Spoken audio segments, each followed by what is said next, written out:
Why would anyone cut heroin with fentanyl? It's cheap, these researchers say. Are skyrocketing, up 10% in 2017 alone, and close to half the deaths are caused by synthetic opioids such as fentanyl. These lab-made drugs can be very potent and they are increasingly showing up in supplies of drugs that buyers believed were heroin. Because the fentanyl and related drugs are so powerful, it's easy to overdose. That's why so many users die.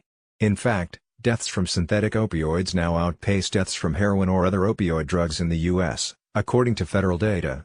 But why cut heroin with fentanyl in the first place? Researchers in California say there are two reasons. It's cheaper than heroin, and it's smaller, lighter and easier to smuggle, said Sarah Mars, who studies drug addiction and policy at the University of California, San Francisco.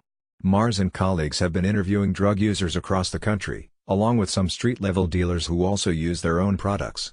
They also delved into the research being done on drug prices and distribution patterns to answer questions about why fentanyl and fentanyl-like drugs are becoming so common. There's a shortage of heroin and a growing supply of cheap fentanyl from China and Mexico, Mars found. There is demand for fentanyl but it can't drive the market, Mars told NBC News.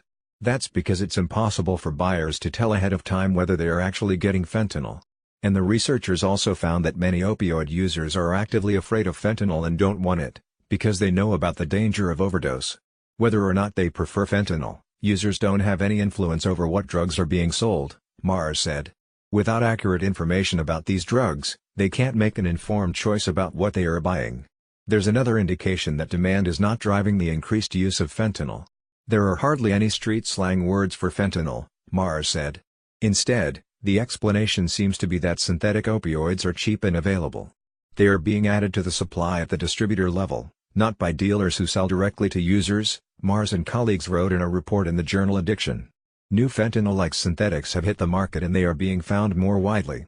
The new drugs include carfentanil, which is 100 times more potent than fentanyl, the Centers for Disease Control and Prevention says. Another is 3-methylphenanyl, which is 4 times as powerful. Other illicit synthetic opioids include furanyl-fentanyl and acrylfentanyl. People are not usually asking for these newer synthetics, but they are being used to cut or outright substituted for products being sold on the street as OxyContin, or even as the anti-anxiety drugs Xanax, Mars said. Even methamphetamine is being cut with synthetic opioids, she said. That one is a real puzzle. We don't know why dealers would add fentanyl to those drugs. It doesn't add to their potency, Mars said.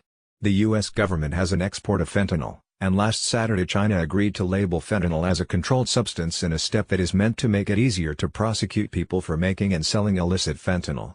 Mars said that might help if China actually uses the designation to reduce exports.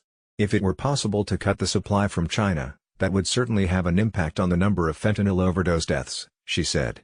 Punishing low-level dealers will have no effect. They don't know what they are selling, she said. Maggie Fox is a senior writer for NBC News and Today, covering health policy, science, medical treatments and disease.